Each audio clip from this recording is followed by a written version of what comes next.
இவருக்கு ஃபுல்லாகிட்டு போயிடுது. நீங்கள் இதே மாதிரி மிருகங்களுக்கு உதவி எதுவும் செஞ்சுருக்கீங்கன்னு சொன்னால் மறக்காமல் கமெண்ட் பண்ணுங்கள். பிடிச்சிருந்தா லைக் பண்ணுங்க வீடியோ. நான் நண்பா முக்கியமாக இவருக்கு தான் நான் நன்றி சொல்லுவேன். ஏன் தெரியுமா, இவர் தான் ஹார்ட்டில் இருக்கும்போது வந்து ரெண்டு கவுசரால் ஏறி வந்து கட்டி கட்டிருந்தான் பசியாமல்.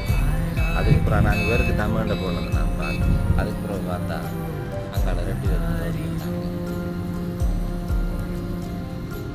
பார்த்தீங்க, இவர மூலியமாக அவர்